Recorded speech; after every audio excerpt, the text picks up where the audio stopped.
Hello friends, नमस्कार। Judicial exam watcher channel से मैं राजेश कुमार सोनी आज यूपी एचजीएस प्री के लिए उत्तर प्रदेश जोत चकबंदी अधिनियम 1953 के ऑब्जेक्टिव्स लेकर आया हूँ आपके लिए। और प्री बहुत ही नज़दीक है, तो मैं कुछ ये एमसीक्यूज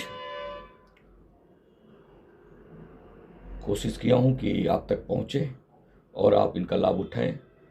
तकरीबन 2 से 4 क्वेश्चन जो चकबंदी अधिनियम से पूछे जाते हैं, और इस टोटल एक्ट में टोटल 54 सेक्शंस हैं। तो ये बहुत ही इजी और बहुत ही शॉर्ट एक्ट है, आसानी से इसे तैयार किया जा सकता है। अगर आपने एक बार सरसरी तौर से इसको पढ़ लिया है तो सारे एमसीक्यूज आपको लर्न हो जाएंगे, आसानी से आप आंसर कर सकेंगे।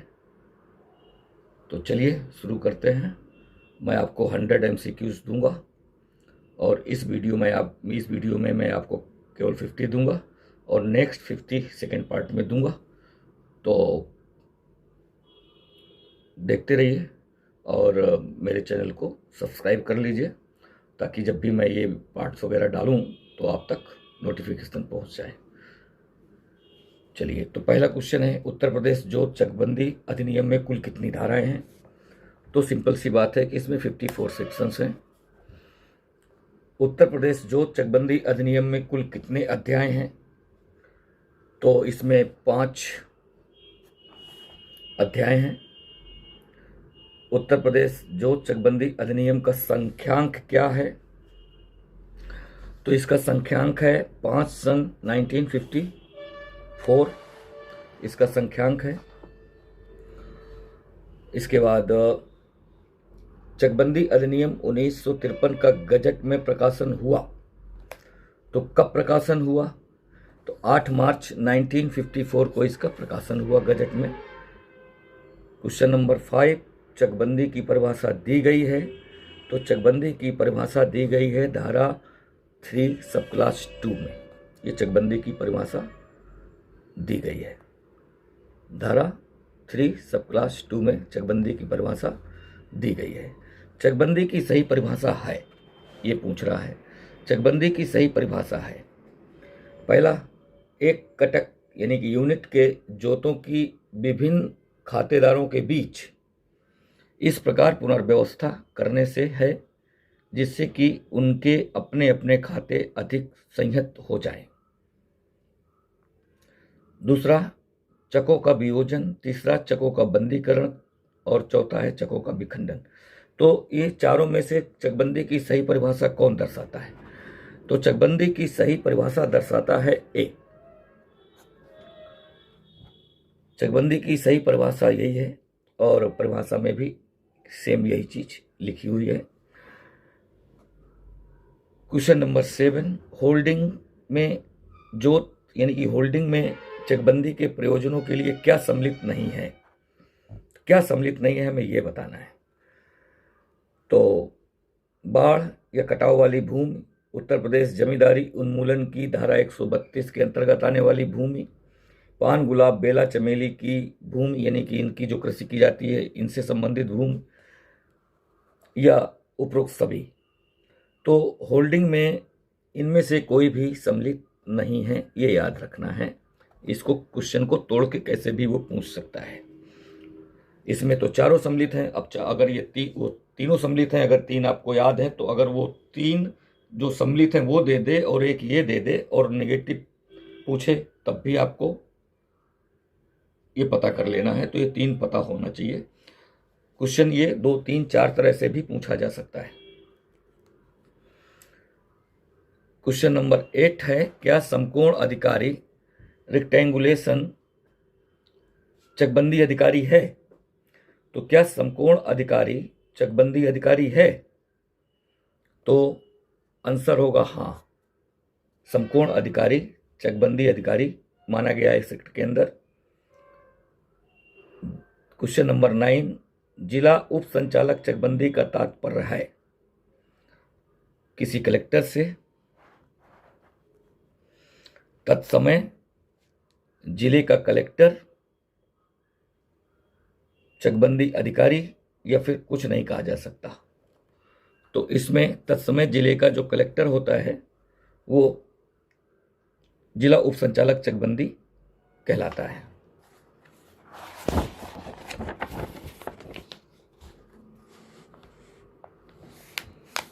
क्वेश्चन नंबर 10, खातेदार में सम्मिलित है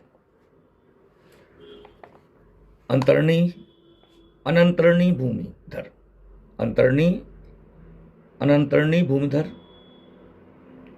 बी है असामी, सी सरकारी पट्टेदार या सरकारी अनुदान ग्राहिता, डी है सरकारी कृषि समिति जो ऐसी शर्तों को पूरा करती हो जो नियत की जाए भी सम्मिलित है, या उपरोक्त सभी। तो इसमें उपरोक्त सभी सम्मिलित है। क्वेश्चन नंबर 11, गढ़ही कटक में आवंटन कार्यवाही के लिए चकबंदी योजना का भाग नहीं बन सकती, यह किस वाद में कहा गया है? तो ये वाद है इकबाल अहमद का। इकबाल अहमद ही याद रखिए। तो इकबाल अहमद बनाम डीडीसी देवरिया, इस केस में कहा गया है कि जो गढ़ही होती हैं, गांव वगैरह में खासतौर से ये होती हैं, तो कटक के आवंटन की कार्यवाही के लिए चकबंदी योजना का भाग नहीं हुआ करती है। ये निर्णय किया गया है इकबाल अहमद बनाम डीडीसी देवरिया में। क्वेश्चन नंबर 12 है, चकबंदी का उद्देश्य बिखरे हुए भूखंडों के स्थान पर जोतदारों को एक ही स्थान पर संयत क्षेत्र का आवंटन करना है, जिससे कि बड़े पैमाने पर अन्य सहायक लाभों सहित खेती संभव हो सके। यह परिभाषा किस वाद में दी गई है? परिभाषा फिर से देख लीजिए। चकबंदी का उद्देश्य बिखरे हुए भूखंडों के स्थान पर जोतदारों को एक ही स्थान पर संयत क्षेत्र का आवंटन करना है, जिससे कि बड़े पैमाने पर अन्य सहायक लाभों सहित खेती संभव हो सके। यह परिभाषा किस वाद में दी गई है? तो यह परिभाषा दी गई है वशिष्ठ सिंह में। तो ये वशिष्ठ सिंह बनाम डीडी मिर्जापुर,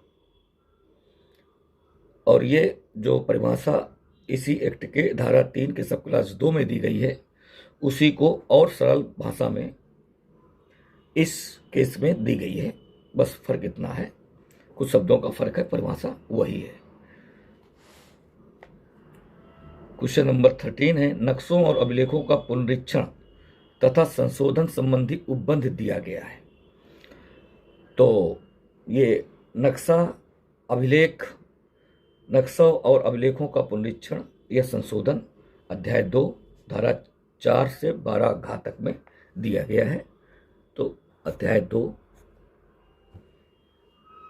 याद रखना है, अध्याय 2 में धारा 4 से 12 घातक है, उसमें नक्शों और अभिलेखों के पुनरीक्षण के संबंध में और उनके संशोधन के संबंध में प्रोविजन किए गए हैं।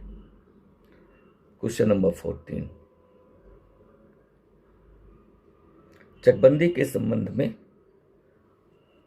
प्रख्यापन डिक्लेरेशन तथा विज्ञप्ति नोटिफिकेशन के संबंध में उपबंध हैं, किस धारा में है? चकबंदी के संबंध में डिक्लेरेशन तथा नोटिफिकेशन के संबंध में उपबंध हैं, तो ये धारा 4 में ही दिए गए हैं। तो नोटिफिकेशन या डिक्लेरेशन चकबंदी के संबंध में धारा 4 में दिया गया, यानी कि सही मायने में देखा जाए तो इस एक्ट में धारा 4 से ही शुरू होता है चकबंदी का प्रथम चरण। कैसे किया जाएगा, क्या प्रक्रिया होगी, शुरुआत की गई है धारा 4 से। क्वेश्चन नंबर 15 में विज्ञप्ति का प्रभाव संबंधी उपबंध दिए गए हैं। तो जब धारा 4 में विज्ञप्ति दी गई है तो उसके संबंध में जो प्रभाव होंगे वो धारा 5 में दिए जाएंगे। जनरली ऐसा होता है। तो इसका आंसर धारा 5, विज्ञप्ति का प्रभाव संबंधी जो उपबंध दिए गए हैं वो धारा 5 में दिए गए हैं। क्वेश्चन नंबर 16, कौन सी धारा जिला या उसके भाग में धारा 52 की विज्ञप्ति जारी होने के बावजूद पुनः चकबंदी क्रिया के प्रारंभ करने की अनुमति राज्य सरकार को देती है? तो राज्य सरकार को अनुमति धारा 4 का देती है। 4 का में बताया गया है कि राज्य सरकार यदि चाहे तो चकबंदी की प्रक्रिया पुनः शुरू करने का आदेश दे सकती है, लेकिन उसके लिए कंडीशन है, वो आप धारा 4 का पढ़ेंगे तो आपको पता चल जाएगा। इसके बाद क्वेश्चन नंबर 17 है, पुनः चकबंदी क्रिया प्रारंभ हो सकती है? पहला, लोकहित में। दूसरा, विज्ञप्ति से 20 वर्ष के बाद। विशेष परिस्थितियों में 10 वर्ष के बाद। या फिर उपरोक्त सभी सत्य हैं। तो पुनः चकबंदी क्रिया प्रारंभ हो सकती है और ये तीनों सत्य हैं। लोकहित में भी प्रारंभ की जा सकती है और नियम है कि चकबंदी एक बार यदि समाप्त हो जाती है तो उसी क्षेत्र में फिर 20 वर्ष के बाद ही चकबंदी प्रक्रिया दोबारा लागू की जाती है। लेकिन ये एक स्पष्ट किया गया है कि यदि कुछ विशेष परिस्थितियां हैं, आवश्यकता है, तो राज्य सरकार 10 वर्ष के बाद भी चकबंदी प्रक्रिया प्रारंभ करवा सकती है। और ये धारा 4 का आप पढ़ेंगे तो आपको ये क्लियर हो जाएगा। तो इस तरह से पुनः चकबंदी क्रिया प्रारंभ हो सकती है, लोकहित में भी हो सकती है, और जो नोटिफिकेशन की डेट है उससे 20 साल बाद हो सकती है, और अगर विशेष परिस्थितियां हैं तो 10 वर्ष बाद भी की जा सकती है। जरूरी नहीं है कि 20 वर्ष बाद ही किया जाए।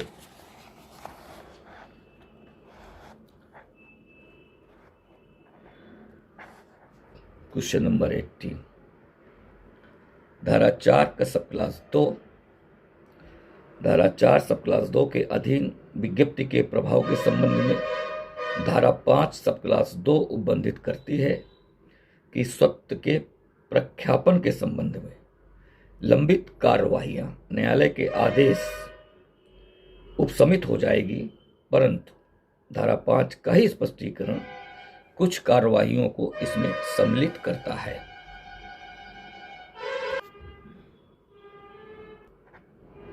तो कुछ कार्यवाहियों को सम्मिलित नहीं करता, वे हैं, पहली, अधिकतम जोत सीमा अधिनियम 1960 की कार्यवाही। बी, उत्तर प्रदेश जमींदारी विनाश एवं भूमि व्यवस्था अधिनियम 1950 की धारा 134 से 137 की कार्यवाही। ए और बी दोनों सत्य हैं, कोई सत्य नहीं है। तो इसमें ये दोनों कार्यवाहियों को सम्मिलित नहीं करता। क्वेश्चन नंबर 19 है, किस धारा में धारा 4 की विज्ञप्ति को रद्द करने का उपबंध है? तो धारा 4 की विज्ञप्ति को धारा 6 में रद्द करने के प्रावधान दिए गए हैं। अगर धारा 6 में धारा 4 की विज्ञप्ति को रद्द कर दिया जाता है तो चकबंदी प्रक्रिया फिर वहां आगे नहीं बढ़ती है। यदि रद्द नहीं की जाती तो फिर आगे बढ़ती है। क्वेश्चन नंबर 20, गांव के नक्शों का पुनरीक्षण संबंधी उपबंध है। तो आपको इसके पहले बताया था, नक्शों अभिलेखों में संशोधन और परीक्षण का जो अध्याय है वो 2 है और धारा 4 से 12 घातक है। तो इसका मतलब है कि 4 से 12 के बीच में कोई ना कोई धारा जरूर होगी, तो इसकी जो धारा होती है वो 7 होती है। तो गांव के नक्शों का पुनरीक्षण संबंधित जो उपबंध है वो धारा 7 में दिया गया। क्वेश्चन नंबर 21 है, खसरा तथा चालू वार्षिक रजिस्टर का पुनरीक्षण संबंधी उपबंध दिए गए हैं। धारा 8 में, धारा 7 में, धारा 6 में, धारा 9 में। तो देखिए, गांव के जो नक्शों का पुनरीक्षण है वो धारा 7 में होता है, और जो खसरा या चालू वार्षिक रजिस्टर होता है उसका पुनरीक्षण धारा 8 में होता है। तो धारा 8 याद रखिएगा। 7 नक्शों के लिए और खसरे के लिए 8। क्वेश्चन नंबर 22 यानी कि 22, सिद्धांतों का विवरण कौन तैयार करता है? तो सिद्धांतों का विवरण कौन तैयार करता है? सीओ, एसीओ, एसओसी या कोई नहीं? तो सिद्धांतों का जो विवरण होता है वो एसीओ तैयार करता है। सिद्धांतों का जो विवरण होता है वो एसीओ तैयार करता है, ये याद रखना है। धारा 9 के अंतर्गत अभिलेखों के विवरणों पर आपत्तियां प्रकाशन के कितने दिनों के अंदर सहायक चकबंदी अधिकारी के समक्ष होगी? धारा 9 के अंतर्गत ही याद रखना है। धारा 9 के अंतर्गत अभिलेखों के विवरणों पर जो आपत्तियां प्रकाशन होंगी, तो आपत्तियां प्रकाशन के कितने दिनों के अंदर सहायक चकबंदी अधिकारी के समक्ष होगी? क्या होगी?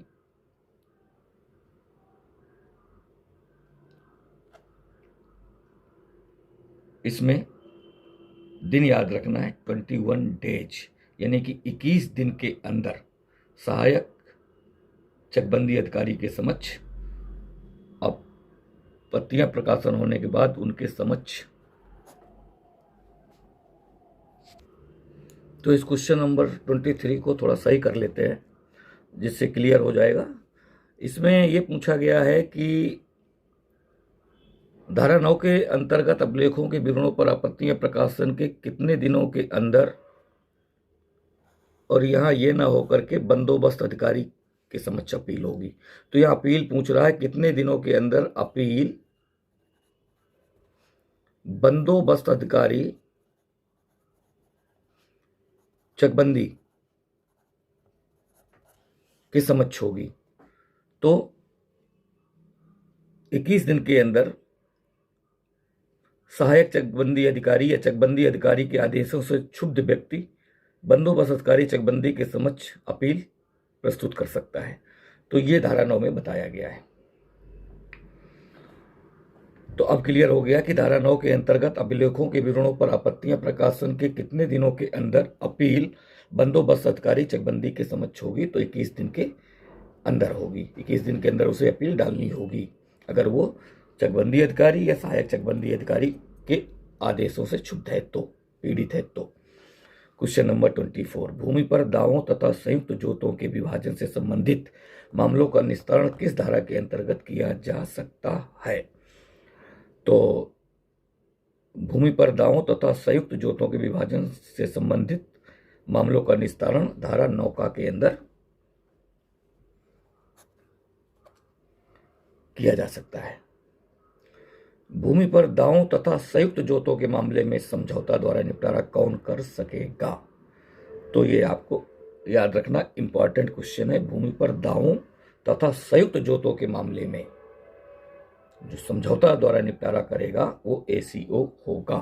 तो ये इंपॉर्टेंट है, बहुत ज्यादा इंपॉर्टेंट है। इसके बाद क्वेश्चन है, सिद्धांतों के विवरण पर आपत्तियां किस धारा में उपबंधित हैं?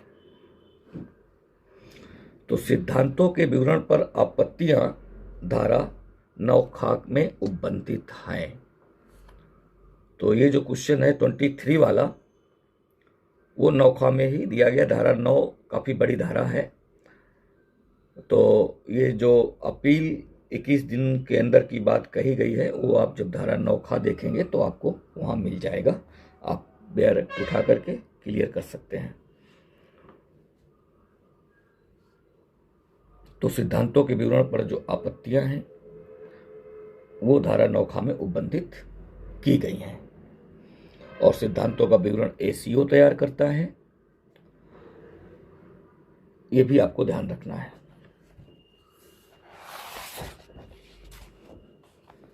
अब क्वेश्चन नंबर 27 लेते हैं।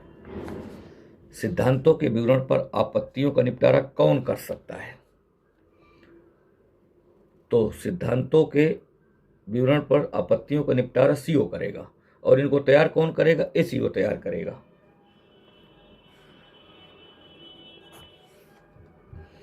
तैयार एसीओ करेगा और इन पर जो आपत्तियां हैं उनका निपटारा सीओ करेगा। Question number 28।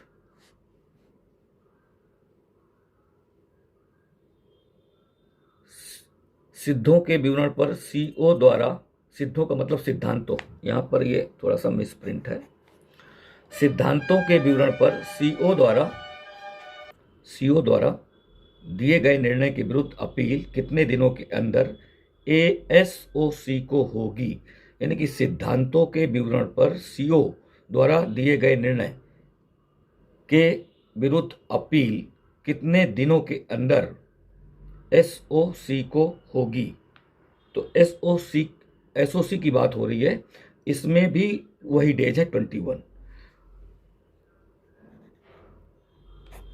तो ये याद रखना है कि जो सिद्धांतों का विवरण एसीओ तैयार करेगा, उन पे आपत्तियों का निपटारा सीओ करेगा, और सीओ से अगर कोई आदेश से क्षुब्ध है तो फिर वो एसओसी के यहाँ अपील करेगा, और अपील 21 डेज के अंदर की जाएगी, ये बताया गया है। संयुक्त जोतों का विभाजन उत्तर प्रदेश जमींदार उन्मूलन अधिनियम की धारा 178 के उपबंधों के बावजूद धारा 9 सा में कौन कर सकता है। धारा 9 सा में कौन कर सकता है, ये आपको बताना है। सहायक चकबंदी अधिकारी कर सकता है, या चकबंदी अधिकारी कर सकता है, या दोनों कर सकते हैं, या कोई नहीं कर सकता है। तो धारा 178 के उपबंधों के बावजूद धारा 9 सा जो ये कंसोलिडेशन एक्ट का है, उसमें दोनों कर सकते हैं। तो उसमें दोनों कर सकते हैं।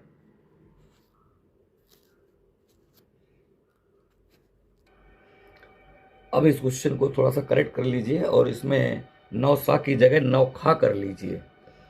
तो 9 खा के अंतर्गत ये होगा, चूंकि ये मिसप्रिंट है, तो 9 खा में दोनों कर सकते हैं। इसी एक्ट की जो धारा है 9 खा, उसके अंतर्गत किया जा सकता है। तो इसको मैं यहाँ लिख देता हूँ, जिससे आपको साफ साफ समझ में आ जाए। ये 9 खा के अंतर्गत की बात कर रहा है, ठीक है। और अब दूसरा क्वेश्चन है, भूमि पर दावों तथा संयुक्त जोतों के विभाजन से संबंधित मामलों के निस्तारण की अपील धारा 11 में किसके यहाँ होगी। तो ये अपील पूछ रहा है धारा 11 के अंतर्गत। धारा 11 में जो अपील होगी वो किसके अंतर्गत होगी, ये आपको बताना है। तो वो भी एसओसी के यहाँ होगी। तो ये अपील एसओसी के यहाँ होगी धारा 11 में। और ये भूमि पर दावों तथा संयुक्त जोतों के विभाजन से संबंधित मामलों के निस्तारण से संबंधित जो अपील है वो एसओसी के यहाँ होगी।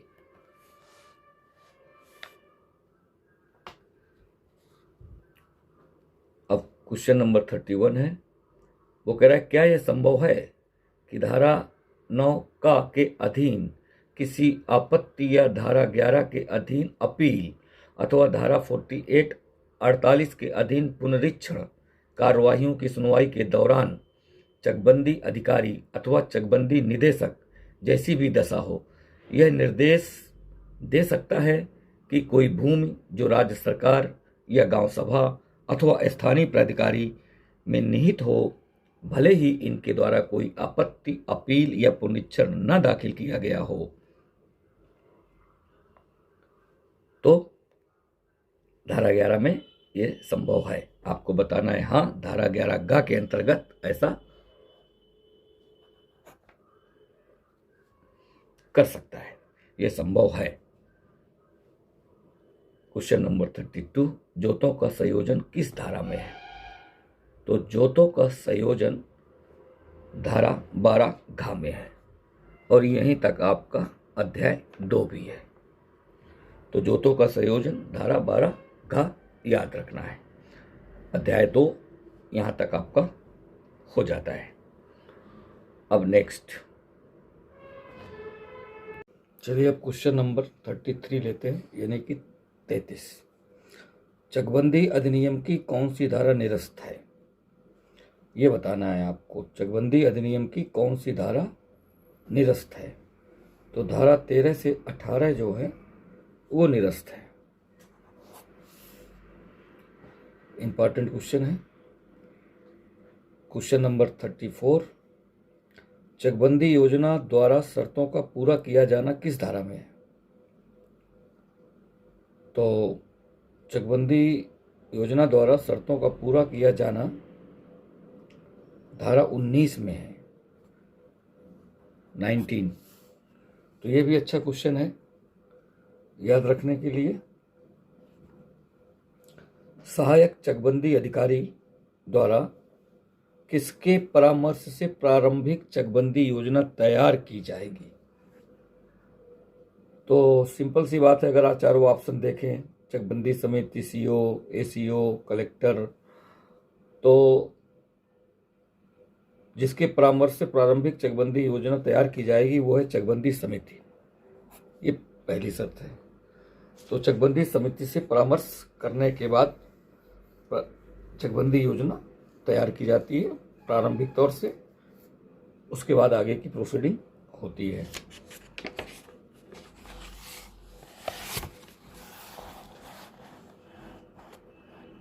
क्वेश्चन नंबर 36,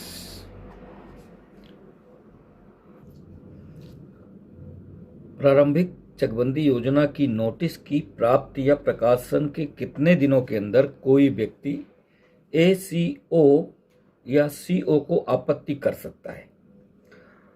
तो यहाँ पर एसीओ या सीओ को आपत्ति करने का टाइम ड्यूरेशन है 15 डेज का। तो ये याद रखना है, प्रारंभिक चकबंदी योजना की नोटिस की प्राप्ति या प्रकाशन के 15 दिनों के अंदर आपत्ति दर्ज की जा सकती है एसीओ के यहाँ या सीओ के यहाँ। क्वेश्चन नंबर 37, प्रारंभिक चकबंदी योजना पर आपत्तियों का निस्तारण किस धारा में दिया गया है? तो आपत्तियों का निस्तारण धारा 21 के अंतर्गत दिया गया है, इसी के अनुसार निस्तारण किया जाता है। क्वेश्चन नंबर 38, प्रारंभिक चकबंदी योजना पर आपत्तियों को निस्तारण हेतु एसीओ सीओ को कितने दिनों के अंदर भेजेगा? तो ये भी अच्छा क्वेश्चन है और इसमें 15 डेज दिया गया है टाइम पीरियड। तो 15 दिनों के अंदर ये भेजेगा।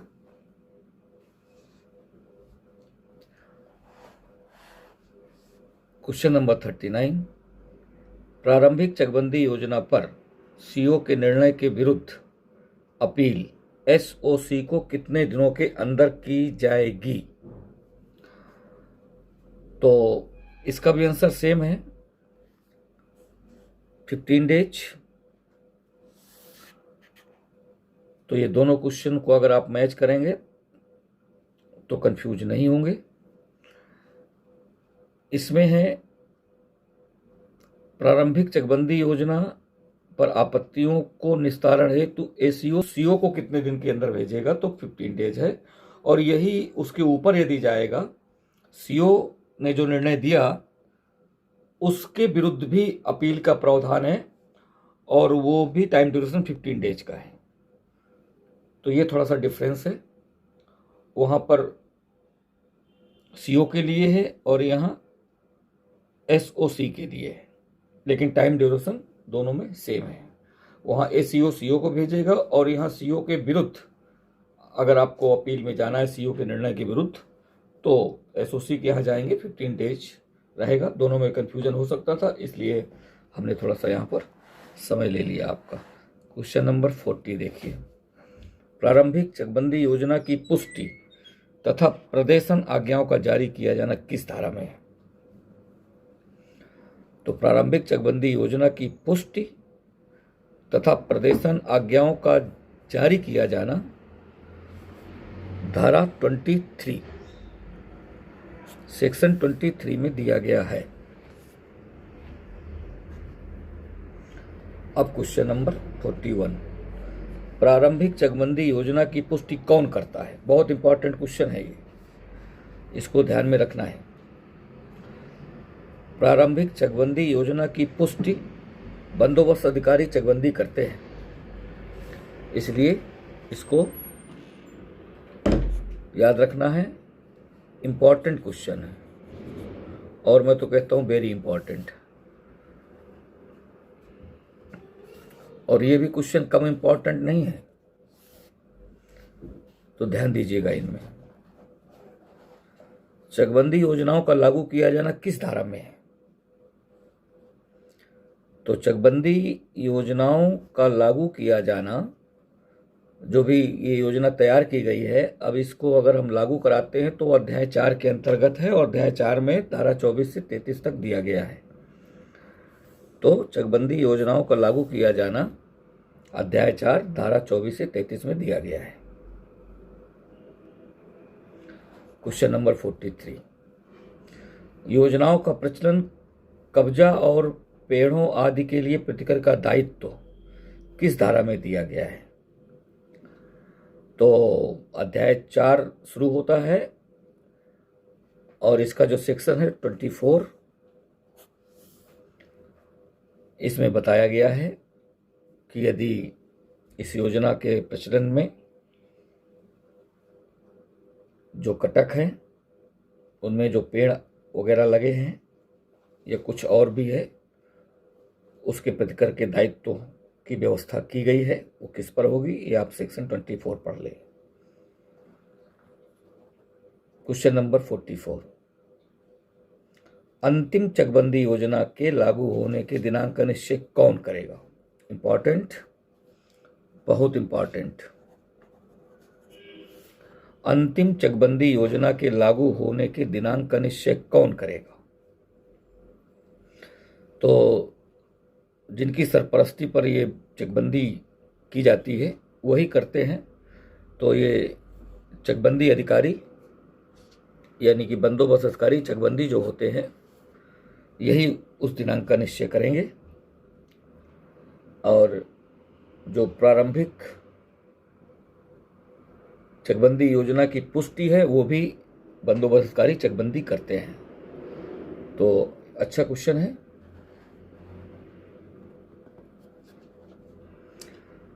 अब क्वेश्चन नंबर 44, क्या चकबंदी योजना के कार्यान्वयन में पेड़, कुआं, अन्य समुन्नतियों वाले खाते पर कब्जा पाने वाला खातेदार पूर्व खातेदार को प्रतिकर देगा? तो ये स्पष्ट है कि बिल्कुल देगा। वो इसलिए देगा क्योंकि अगर उसे अपने कटक से अधिक कुछ दूसरा कटक जो उसे अलाट होने वाला है उसमें मिल रहा है, तो उसका प्रतिकर उसे देना पड़ेगा। और ये बात धारा 24 के सब क्लास 2 में बताई गई है। तो ये सेक्शन आप देख सकते हैं।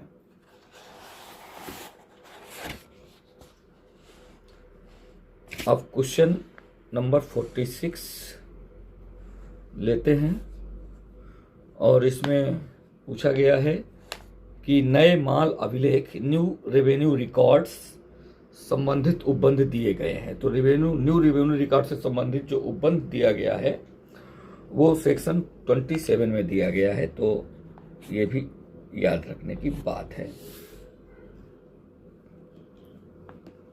क्वेश्चन नंबर 47, चकबंदी अधिनियम की कौन सी धारा निरस्त है? उधर आपने देखा 13 से 18 निरस्त है। अब इधर देख लीजिए कौन सी निरस्त है।